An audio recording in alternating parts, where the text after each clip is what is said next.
Qual o verdadeiro papel da beneficência? A quem devemos socorrer primeiro? A quem deve servir as religiões? Eu sou Adriana Nogueira, peço licença para entrar no seu lar.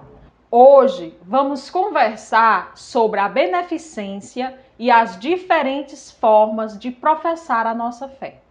O trabalho no bem.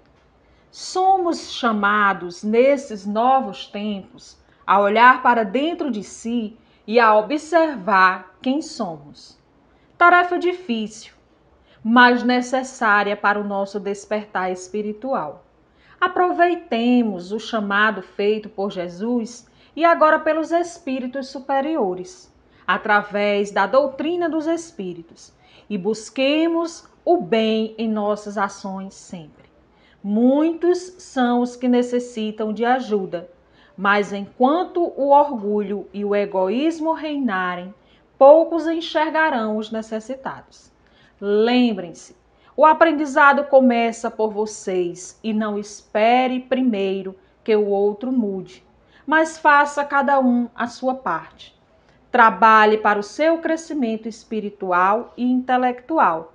Tudo será diferente quando aprendemos a amar. Coragem e fé sempre. Do irmão Lucas. Convido você, meu irmão, minha irmã, a fazer um instante de silêncio, de intimidade com o seu eu superior e com a fonte criadora que é Deus nosso Pai. Pedimos a Jesus, divino e amado Mestre, que é o sal da terra e a luz do mundo, que Ele nos faça compreender a necessidade de nos unir por um mesmo ideal, que nos faça compreender a necessidade de cessar as disputas por ideologias religiosas, que saibamos compartilhar a mesma mesa, o mesmo pão e ser comunhão fraterna entre os filhos de Deus. Que assim seja. Estimados irmãos e irmãs, vamos fazer a leitura compartilhada do nosso evangelho de hoje. Nós vamos falar sobre a beneficência exclusiva. Capítulo 13, item 20 do seu evangelho. A beneficência é bem entendida quando exclusivamente praticada entre as pessoas da mesma opinião, da mesma crença ou do mesmo partido.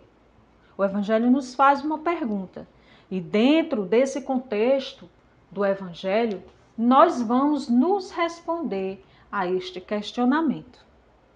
E a resposta é não. Sobretudo o espírito de seita e de partido que é preciso abolir, porque todos os homens são irmãos. O verdadeiro cristão não vê senão irmãos nos semelhantes.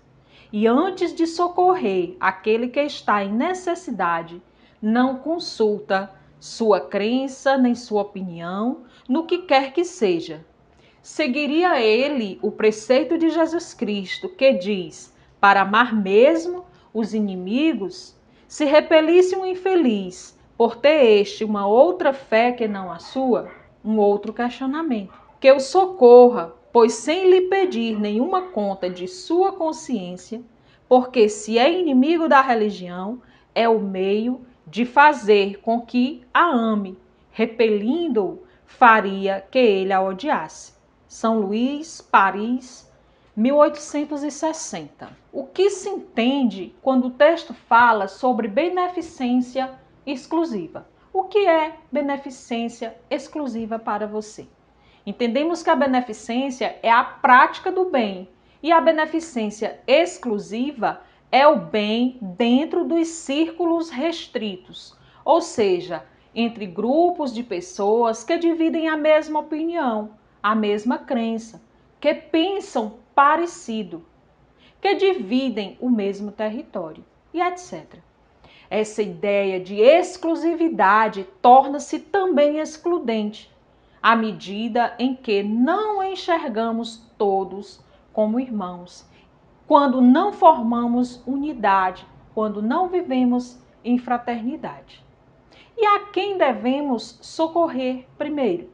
Um parente, um amigo, Um desconhecido, um membro da igreja, um frequentador da nossa casa espírita, ou um desconhecido cuja crença não sabemos qual é ou sequer professa uma fé em Deus.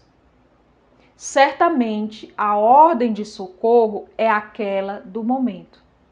E quando realizamos tais ações, que nossos pensamentos se voltem apenas para a prática do bem e não do julgamento ou da espera por agradecimentos ou recompensas. O verdadeiro seguidor de Cristo não consulta opiniões sobre crenças, e o Evangelho é claro nas suas palavras. Vê no necessitado apenas uma oportunidade da prática da caridade, seguindo o preceito maior de Jesus, que é o amor. Não ama somente os amigos, mas ama também aos inimigos, aos desafetos. Pratica o perdão, a compreensão da limitação do outro. Entende o tempo de entendimento que cada um tem. Não podemos repelir alguém simplesmente pelo fato deste ter uma fé diferente da nossa, ou simplesmente não acreditar em nada. Cada um vive conforme o seu livre arbítrio, entendendo, compreendendo, acreditando ou não. Porém, cada ser humano chegará ao tempo de expansão de consciência, de acreditar. Aqueles que se afastam de nós por causa das nossas crenças, devemos ainda mais amá-lo, porque odiá-lo iria repeli-los ainda mais, afastá-los ainda mais de Deus. O nosso exemplo deve ser algo que leve o outro a acreditar, que as nossas palavras não sejam vãs, mas que elas sejam de acordo com as nossas atitudes, com as nossas ações. A assistência, ela deve sim ser realizada independente do credo, independente da etnia, do gênero, independente de qualquer coisa. É a prática da caridade pela caridade, pelo simples fato de amar o outro. O item em questão que estamos falando é beneficência exclusiva. E ela está dentro daquilo que a gente aprende sobre a prática da caridade. O fazer de forma que a vossa mão esquerda não saiba o que a vossa direita dá.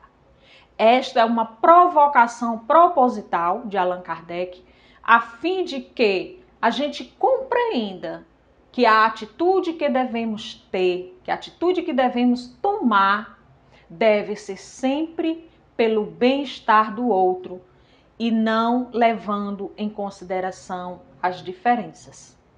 A caridade inclusiva de Jesus considera todos os espíritos como irmãos e estes merecem o nosso respeito. O contrário, a beneficência exclusiva às crenças, às opiniões e partidos semelhantes aos nossos, aos seus, são uma marca de nossas imperfeições e que nós ainda não conseguimos atingir uma maturidade espiritual e um amor parecido, semelhante ao amor que Cristo amou a humanidade inteira. A caridade, as práticas da caridade, devemos acrescentar também o respeito, a atenção e a amorosidade. Praticar a beneficência, fazer a caridade, fazer o bem. Amar o próximo é isso, é considerar todos os homens e mulheres como nossos irmãos e estender-lhes os benefícios que estiverem ao nosso alcance, sem escolher o objeto da nossa atenção, nem esperar qualquer forma de retribuição. Chico Xavier nos traz um recado nesse dia de hoje. E ele diz assim: espalha a doutrina de paz que te abençoa a senda, divulgando-a por intermédio do conceito brilhante que te reponta da pena, mas não ouvides exercê-la em ti próprio, ainda mesmo à custa da aflição e de sacrifício, para que o teu passo entre as quatro paredes do instituto doméstico seja um marco de luz para os que te acompanham. É um convite para que as nossas ações testemunhem as nossas palavras.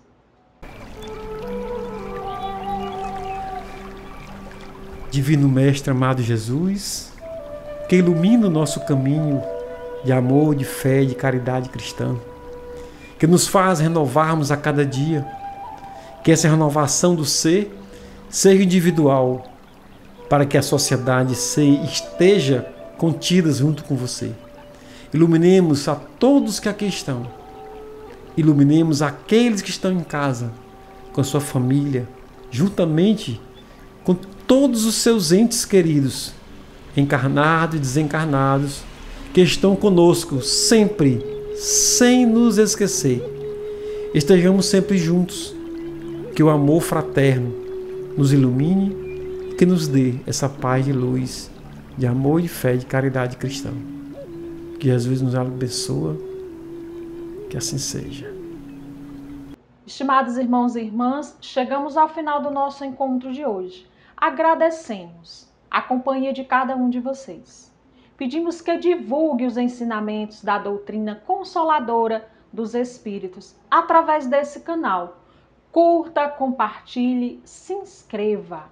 E nós estamos finalizando o Setembro Amarelo, o mês dedicado aos cuidados com a saúde mental, à prevenção do suicídio. Cuide de quem está perto de você.